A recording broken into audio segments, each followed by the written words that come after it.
Here's what you know. Riots happen. Donald Trump puts out a video, says, we love you, you're great people, go the fuck home. They stole the election from me. All right, peace out. Twitter didn't like that. Facebook didn't like that. Facebook/Insta didn't like that. Snapchat didn't like that. So they block him. They lock his account. He deletes those tweets. Yeah. They put him on a 12-hour cooldown. Only Facebook, Instagram, and Snapchat haven't lifted that ban yet. And they say they're not going to for a long time. He's back on Twitter. And what's the first thing he does on Twitter? All right, what are we going to play here? The concession speech. All right. The first thing Donald Trump puts on Twitter is this speech.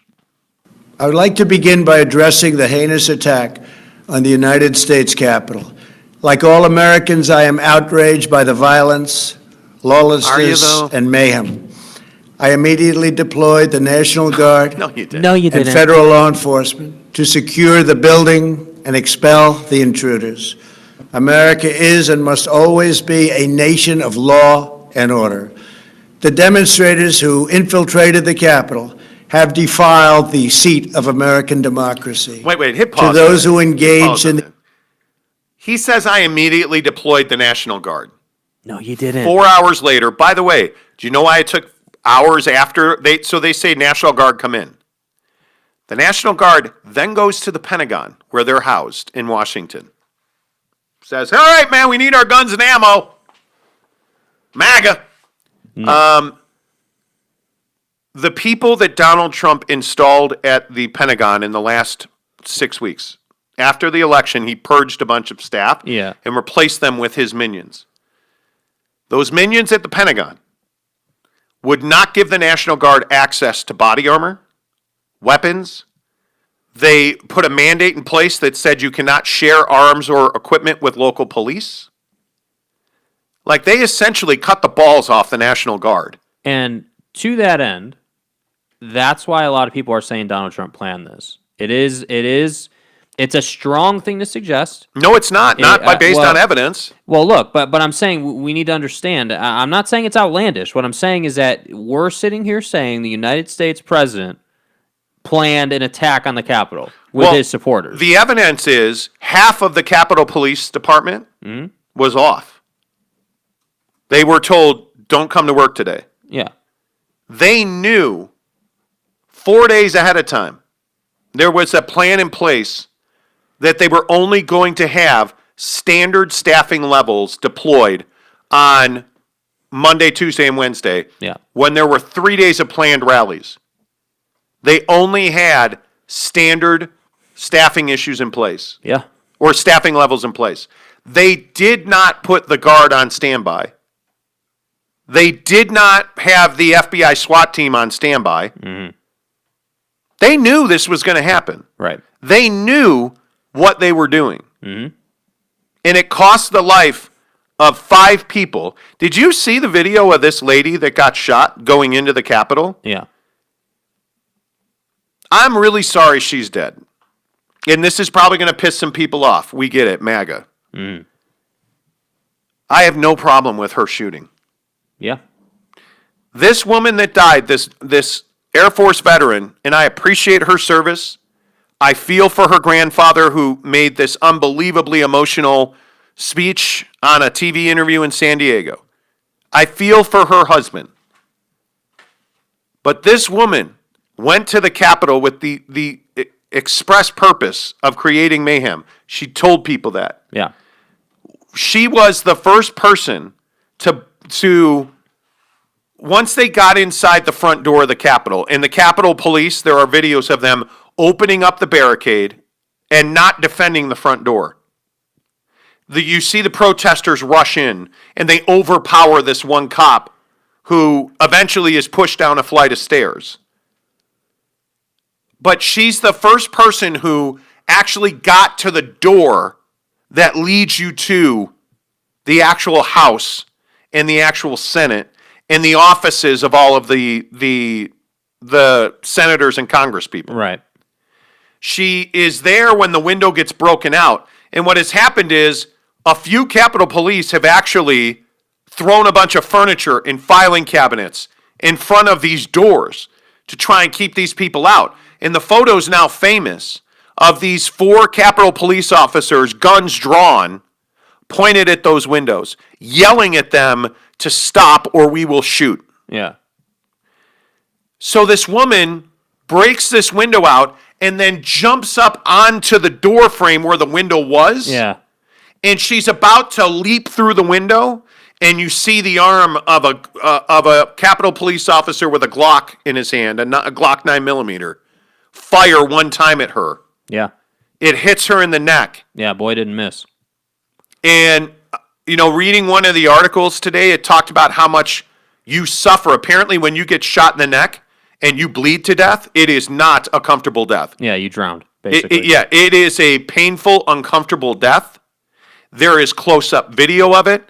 There is a Capitol Police officer in riot gear holding his hand over the hole in her neck, and it's just pouring out blood. Yep. And she lays there with this terrible look on her face. And she essentially dies on the floor right there. Yeah, that's the look of, hey, I'm dying. I know I'm dying, and I shouldn't have been here. By the way, they did not break through that door. Nope. They stopped and Well, it's went funny. to another door. It's funny what happens when people start dying, how much that changes your aspirations for getting Yeah, something done. play me that Ted Cruz tape, because I think this is part of the interesting conversation.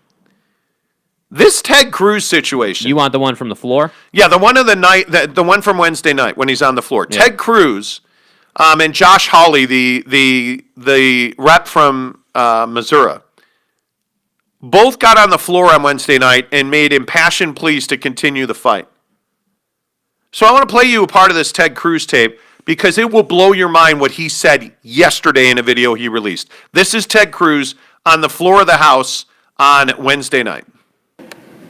That we are gathered at a time when democracy is in crisis. Recent polling shows that 39% of Americans believe the election that just occurred, quote, was rigged. You may not agree with that assessment, but it is nonetheless a reality for nearly half the country. 39%. I would note it is not just Republicans who believe that. 31% of independents agree with that statement. 17% of Democrats believe the election was rigged. Even if you do not share that conviction, it is the responsibility, I believe, of this office to acknowledge that is a profound threat to this country and to the legitimacy of any administrations that will come in the future. So he says that after a Capitol Police officer is on his way to dying, a woman's been shot and killed, 3 others died of medical emergencies, which 2 of them I know for a fact were heart attacks. After our country was under siege, Ted Cruz gets on the floor of the House and says that the election was stolen. Half of the people, 39% is not half, sir. Half of the people think it was stolen. And it's a threat to our democracy. No, the people who broke into the Capitol are a threat to our democracy. Oh, wait, you mean he changed his tune when Donald Trump changed his tune? Here's Ted Cruz yesterday in a video he released. Hello. Hello? Internet's letting me down. Hello? Just won't. It's right here. Just won't play it. I'm sorry. Nothing I can do here. I'm Ted Cruz. I think you have to draw a Hey. distinction. I agree with you that the president's language and rhetoric often goes too far. I think yesterday in particular, the president's language and rhetoric crossed a line and it was reckless. I disagree with it. And I have disagreed with the president's language and rhetoric for the last 4 years. Fuck you! No, you haven't. No, you have not. You have not disagreed with him for 4 years. And this is what really bothers me.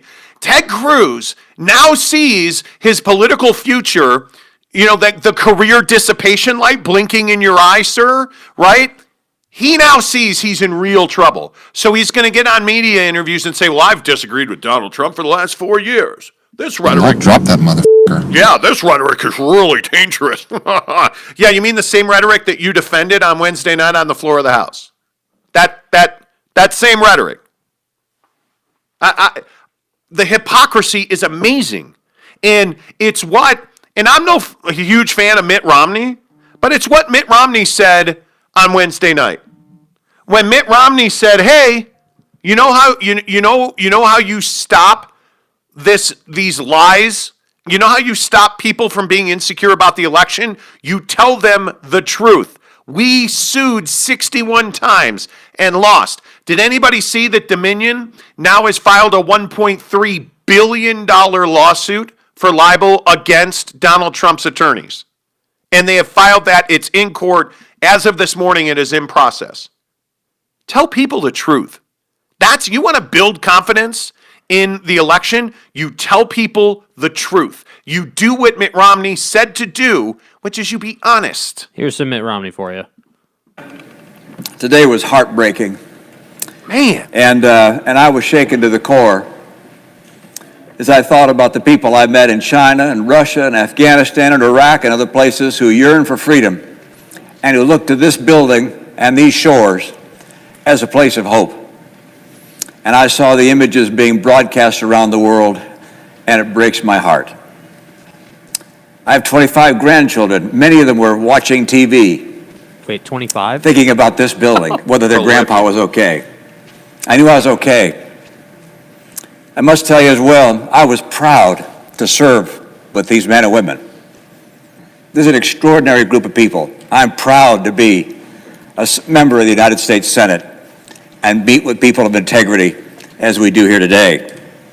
Now we gather due to a selfish man's injured pride and the outrage of supporters who he has deliberately misinformed for the past 2 months and stirred to action this very morning. What happened here today was an insurrection incited by the President of the United States. Those who choose to continue to support his dangerous gambit by objecting to the results of a legitimate democratic election will forever be seen as being complicit in an unprecedented attack against our democracy. Yeah. And by the way, Davis makes a great point. Davis says, I voted for Donald Trump twice. I wish I could take it back because I wouldn't vote for the guy who brought harm and death to the United States Capitol. I agree with you, Davis. I wouldn't either.